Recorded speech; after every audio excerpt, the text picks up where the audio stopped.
Hi boys and girls, it's Mrs. Nizhnikov here. I hope you're having a wonderful summer and I'm going to read you one of my favorite books tonight.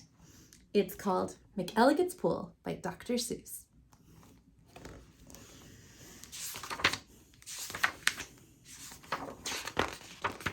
Young man, laughed the farmer, you're sort of a fool. You'll never catch fish in McElligot's pool. The pool is too small, and you might as well know it. When people have junk, here's the place that they throw it. You might catch a boot, or you might catch a can. You might catch a bottle, but listen, young man.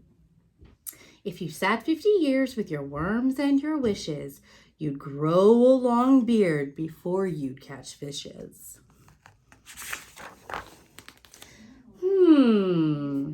Answered Marco. It may be you're right. I've been here 3 hours without one single bite. There might be no fish. But again, well, there might. 'Cause you never can tell what goes on down below. This pool might be bigger than you or I know. This might be a pool like I've read of in books, connected to one of those underground brooks, an underground river that starts here and flows right under the pasture, and then, well, who knows? It might go along down where no one can see, right under State Highway 203, right under the wagons, right under the toes of Mrs. Umbroso, who's hanging out clothes.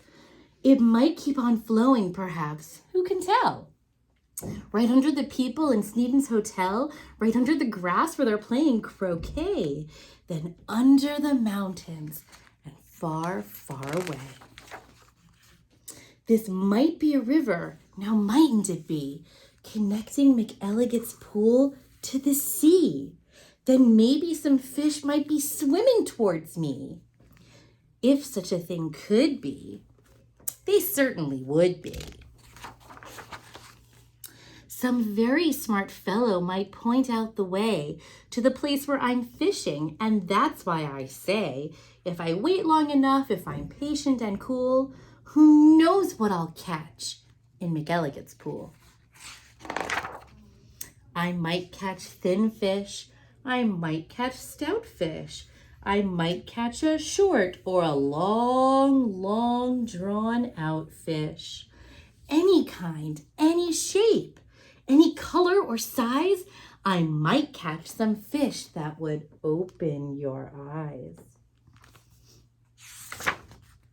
I won't be surprised if a dogfish appears, complete with a collar and long floppy ears, woofing along, and perhaps he might chase a whole lot of catfish right straight to this place.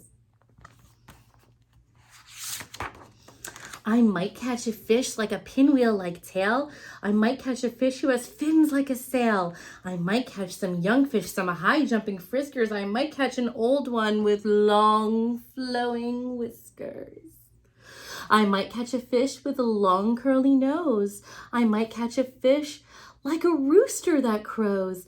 I might catch a fish with a checkerboard belly, or even a fish made of strawberry jelly. I might catch a seahorse. Now, mightn't I now? I might catch a fish who is partly a cow. Some fish from the tropics, all sunburned and hot, might decide to swim up. Well, they might. Might they not? Racing up north for a chance to get cool.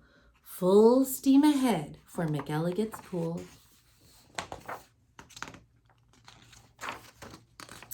Some Eskimo fish from beyond Hudson Bay might decide to swim down, might be headed this way. It's a pretty long trip, but they might, and they may.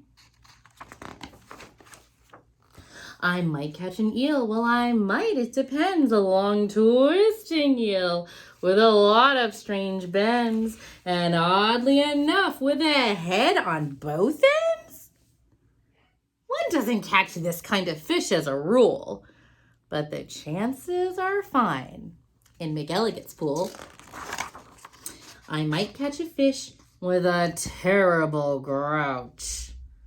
On an Australian fish with a kangaroo pouch.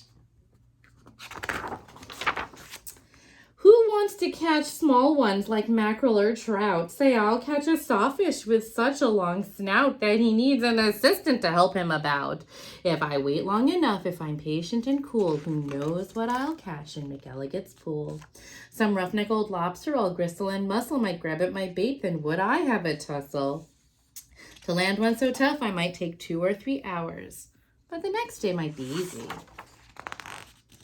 The kind that likes flowers. I might catch some sort of a fast-moving bloke who zips through the waves with an overarm stroke.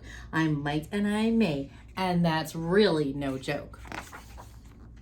A fish even faster, a fish if you please, who slides down the sides of strange islands on skis. He might ski on over and pay me a visit. That's not impossible, really. Now, is it? Some circus fish from an acrobat school, might stage a big show in McElligot's pool. Or I might catch a fish from a stranger place yet, from the world's highest river in far-off Tibet, where the falls are so steep that it's dangerous to ride 'em, so the fish put up chutes and they float down beside 'em. From the world's deepest ocean, from way down below, from down in the mud where the deep divers go, from down in the mire and the muck and the murk, I might catch some fish who are all going glark.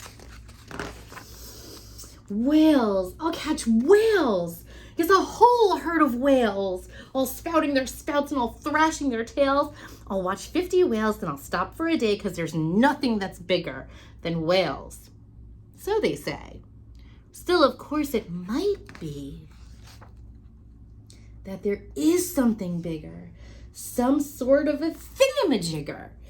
A fish that's so big, if you know what I mean, that he makes a whale look like a tiny sardine. Oh, the sea is so full of a number of fish. If a fellow is patient, he might get his wish. And that's why I think that I'm not such a fool when I sit here and fish in McElligot's pool. The end. Good night.